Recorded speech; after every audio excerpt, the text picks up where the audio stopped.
Photoshop এটি একটি graphics সম্পাদনাকারী software. এটি পিক্সেল নিয়ে কাজ করে। পিক্সেল হচ্ছে ইমেজের বর্গাকার ক্ষুদ্রতম একক। বিষয়টি ভালোভাবে বোঝার জন্য আমি এখানে একটি বৃত্ত নিয়ে নিচ্ছি।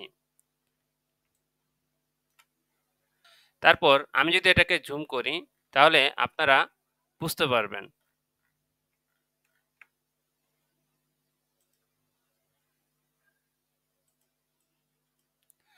দেখুন এখানে কেমন বর্গ আকারে দেখা যাচ্ছে।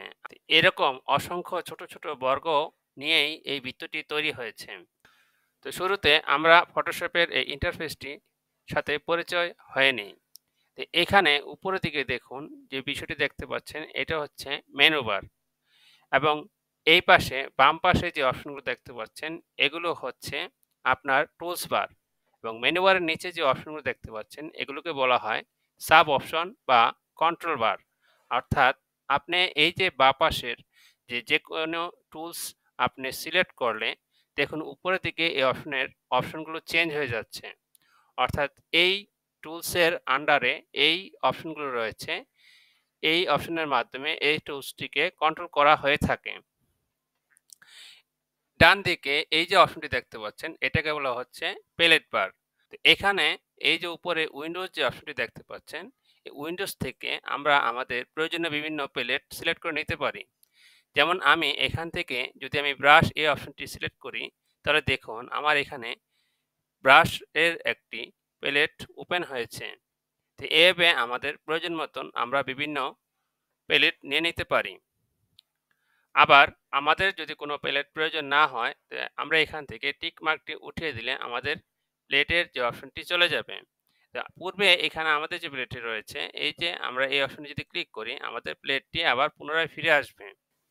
উপরের দিকে যে মেনুগুলো দেখতে পাচ্ছেন এই মেনুগুলোর প্রত্যেকটি অপশনের ভিতরে আরও কিছু অপশন রয়েছে।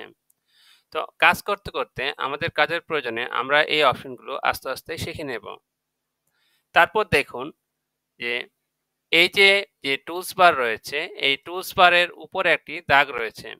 আমরা এই দাগ ধরে যদি এটা ড্রাগ করি আমরা এই টুলস বারটি মুভ করতে পারবো। আমরা প্রয়োজন মতন আমাদের যেখানে যেটা প্রয়োজন সেটা আমরা রেখে দিতে পারবো আমাদের কাজের সুবিধার্থে। আবার আমরা এটা যদি ড্রাগ করি এবং আগের জায়গায় নিয়ে যাই আমাদের আগের জায়গায় টুলবারটি রয়ে গেল।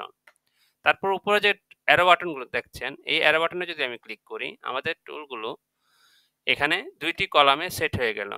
তা আমরা চাইলে একটি কলামেও রাখতে পারি আবার দুইটি কলামেও রাখতে পারি।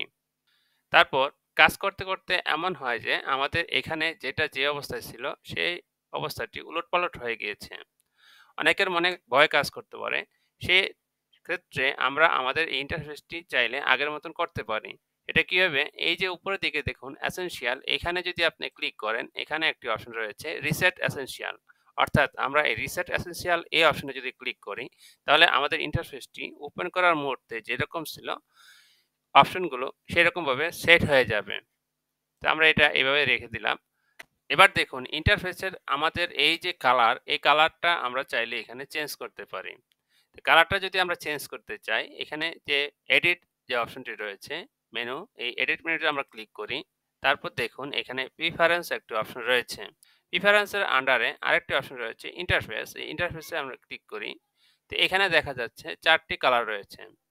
আমরা যখন যে কালারটি দিব, অর্থাৎ আমরা যদি এই কালারটি দিই দেখুন ব্যাকগ্রাউন্ডের কালারটি চেঞ্জ হয়ে গেল। এভাবে আমরা চাইলে এটা আরও ডার্ক রাখতে পারি। অর্থাৎ আপনার কাজের সুবিধার্থে আপনি কোন কালারে ভালো অনুভব করছেন সেই কালারটি রেখে আপনি সেটা এখানে ওকে করে দিলে আপনার ব্যাকগ্রাউন্ডের কালারটি ওই রকম হয়ে যাবে।